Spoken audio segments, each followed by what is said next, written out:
नमस्ते बच्चों, ज्ञान मंत्र में आप सबका स्वागत है। आज हम कक्षा 7 की पाठ्य पुस्तक बाल महाभारत कथा का पाठ 10 पढ़ रहे। इससे पहले हम 9 पाठों में जितने भी महाभारत के मुख्य पात्र हैं सबके विषय में पढ़ चुके कि वह कौन थे और उनकी महाभारत में क्या क्या भूमिका थी। आज हम आ गए हैं कहानी पे, तो अब शुरू करते हैं। आज हम पढ़ेंगे पाठ 10 में लाख का घर। ठीक है, लाख का घर। तो अब शुरू करते हैं। भीमसेन का शरीर बल और अर्जुन की युद्ध कुशलता देखकर दुर्योधन की जलन दिन पर दिन बढ़ती ही गई। जो दुर्योधन था वह पांडवों को देखकर बहुत जला करता था। भीमसेन जो था वो शरीर बल से बहुत ताकतवर था और वहीं अर्जुन की धनुर्विद्या बहुत अच्छी थी। यह देखकर दुर्योधन बहुत चिढ़ रहा था। वह ऐसे उपाय सोचने लगा जिससे पांडवों का नाश हो सके। वह डेली कोई नई नई योजना बनाया करता था कि किसी तरीके से पांडवों को खत्म कर दिया जाए और वो आगे चल के राजा बन जाए।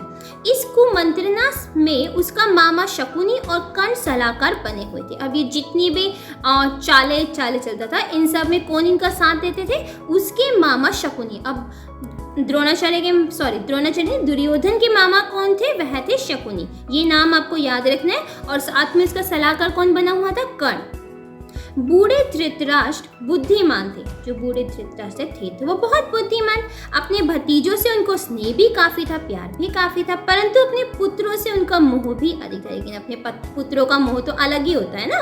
दृढ़ निश्चय की उनमें कमी थी। वह एक निश्चय नहीं कर पाते थे, पर वह किसी बात पर वह स्थिर नहीं रह सकते थे। वह किसी भी बात पर स्थिर नहीं रह सकते थे। वह अपनी बात से कभी भी पलट जाते थे अपने बच्चों के मोह में। अपने बेटे पर अंकुश रखने की शक्ति उनमें नहीं थी। वे अपने बेटे पर अंकुश नहीं रख पा रहे थे। इस कारण यह जानते हुए कि दुर्योधन कुराह पर चल रहे, कुराह अर्थात गलत राह पर, गलत रास्ते पर, उन्होंने उसका ही साथ दिया।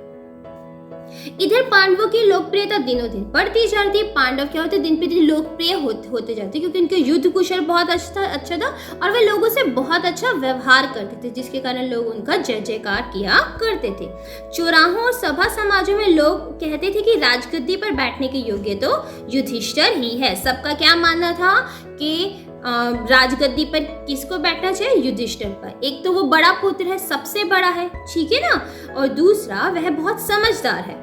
वे कहते थे धृतराष्ट्र जन्म से अंधे थे, इस कारण उनके छोटे भाई पांडु ही सिंहासन पर बैठे थे। उनकी अकाल मृत्यु हो जाने और पांडवों के बालक होने के कारण कुछ समय के लिए धृतराष्ट्र ने राजकाज संभाला था।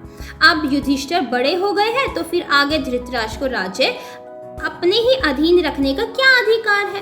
पितामह भीष्म का तो कर्तव्य है कि वह धृतराष्ट्र राज्य का भार युधिष्ठिर को दिला दे। लोगों का मानना था कि जो धृतराष्ट्र है वह तो पांडवों के पिता की जगह पे ही तो बैठा है ना, क्योंकि उनकी मृत्यु हो गई थी और बाद में ये बच्चे छोटे थे, तो अब उनका क्या फर्ज बनता है कि वह युधिष्ठिर को राजा बनाए और राजगद्दी उन्हें संभालने के लिए दे दे। युधिष्ठिर ही सारी प्रजा के साथ न्यायपूर्वक व्यवहार कर सकेंगे, सबको मालूम था। जो जो पांडवों की यह लोकप्रियता दिखाई देती थी, ईर्ष्या से वह और भी अधिक उड़ने लगता था। कौन कुड़ता था ईर्ष्या से? जल्दी बताओ।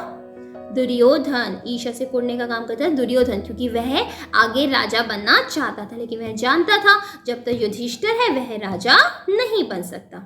एक दिन धृतराष्ट्र को अकेले में पाकर दुर्योधन बोला, पिताजी पूर्ववासी तरह तरह की बातें करते हैं। जन्म से दिखाई ना देने के कारण आप बड़े होते हुए भी राज्य से वंचित ही रह गए। राजसत्ता आपके छोटे भाई के हाथ में चली गई।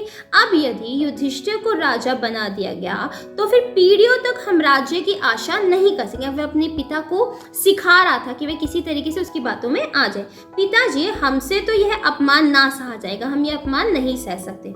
यह सुनकर राजा धृतराष्ट्र सोच में पड़ गए। अब ये बात उनको खाने लगी कि मेरे बेटों का आगे क्या होगा, है ना। बोले, बेटा तुम्हारा कहना ठीक है, लेकिन युधिष्ठिर के विरुद्ध कुछ करना भी तो कठिन है।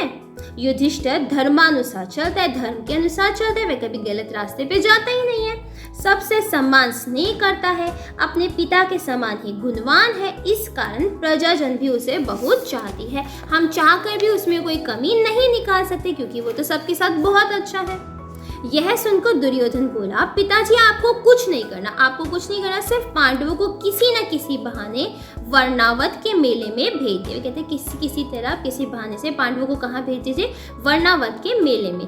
मैं आपको विश्वास दिलाता हूँ, इतनी सी बात से हमारा कुछ भी बिगड़ा नहीं होगा, हमारा कुछ भी बिगाड़ नहीं होगा, बस आप वहां भेज दीजिए, बाकी मैं संभाल लूंगा।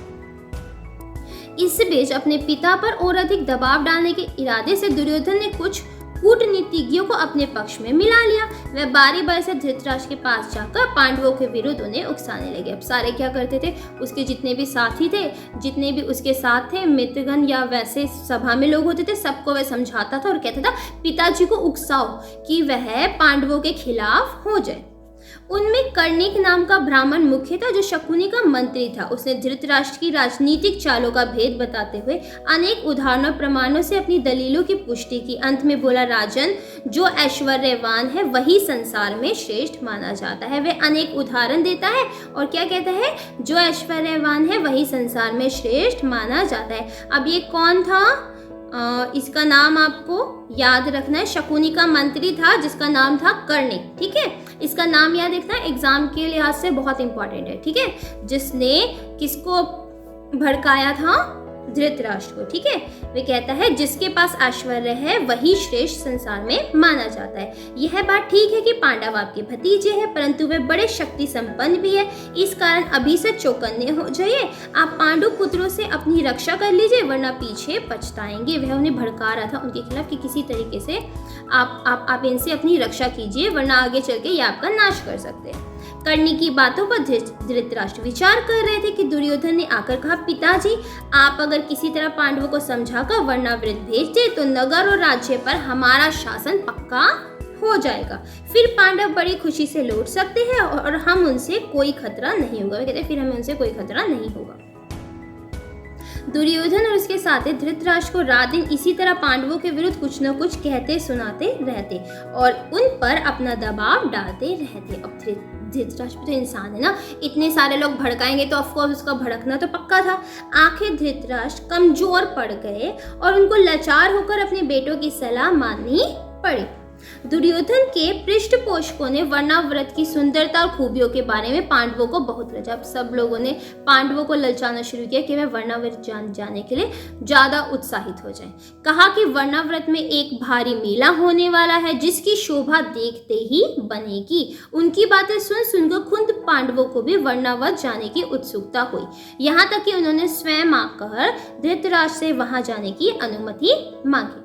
धृतराष्ट्र की अनुमति पाकर पांडव बड़े खुश हुए और भीष्म आदि से विदा लेकर माता कुंती के साथ वर्णावृत के लिए रवाना हो गया। पांडव अपनी माता कुंती के साथ सबसे विदा लेकर कहाँ पहुंच गए, कहाँ के लिए निकल गए, वर्णावत के लिए। ये नाम भी इंपॉर्टेंट है जो आपको याद रखना है कि लाख का घर कहाँ पे था, वर्णावत में था, ठीक है।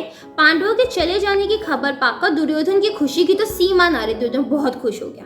वह अपने दोनों साथियों कर्ण और शकुनी के साथ बैठकर पांडवों तथा कुंती का काम तमाम करने का उपाय सोचने लगा कि किस तरीके से इनका काम तमाम किया जाए, अर्थात इन्हें मारा जाए। उसने अपने मंत्री पुरोचन को बुलाकर गुप्त रूप से सलाह दी और एक योजना बनाई। पुरोचन ने यह सारा काम पूर्ण सफलता के साथ पूरा करने का वचन दिया और तुरंत वर्णाव्रत के लिए रवाना हो गया। एक शीघ्रगामी रथ पर बैठकर पुरोचन पांडवों से बहुत पहले वर्णावत जा पहुंचा। वहां जाकर उसने पांडवों के ठहरने के लिए सन, घी, मोम, तेल, लाख, चर्बी आदि जल्दी आग पकड़ने वाली चीजों को मिट्टी में मिलाकर एक सुंदर भवन बनवाया। अब देखो ये जितनी भी चीजें यूज की है इनसे क्या होगा, ये घर बहुत जल्दी आग में जल जाएगा, बहुत जल्दी आग पकड़ लेगा, ठीक है। इस बीच अगर पांडव वहां जल्दी पहुंच गए तो कुछ समय उनके ठहरने के लिए एक और जगह का प्रबंध पुरोचन ने कर रखा था कि अगर वे जल्दी पहुंचे तो अभी कुछ दिन के लिए कहीं और रोक लेंगे, इतने ही घर बनेगा, फिर उसके बाद उन्हें इस महल में ठहरा देंगे। दुर्योधन की योजना यह थी कि कुछ दिन पांडवों को लाख के भवन में आराम से रहने दिया जाए। जब वे पूर्ण रूप से निशंक हो जाए अर्थात शंका रहित हो जाएं, तब रात में भवन में आग लगा दी जाए। मतलब वे भवन में आग लगाकर पांडवों को क्या करना चाहते थे? मारना चाहते थे, जिससे पांडव तो जलकर भस्म हो जाए और कौरवों पर भी कोई दोष ना लगा सके। अब ये थी किसकी चाल? दुर्योधन की चाल। वह चाल चल रहा था कि लाख के घर की मदद से हम पांडव और कुंती माता को मार डालेंगे, उनका अंत कर देंगे। इससे हमारे ऊपर किसी को शक भी नहीं होगा और हम आसानी से राजगद्दी पा सकेंगे। तो ये था हमारा आज का पाठ। ये भी बहुत इंपॉर्टेंट था बच्चों, इसे अच्छे से पढ़ना है। आई थिंक आपको समझ आ गया होगा। फिर भी कोई डाउट हो आप कमेंट बॉक्स में पूछ सकते हैं। अगर वीडियो पसंद आई है तो लाइक करना और चैनल को सब्सक्राइब करना मत भूलना। धन्यवाद।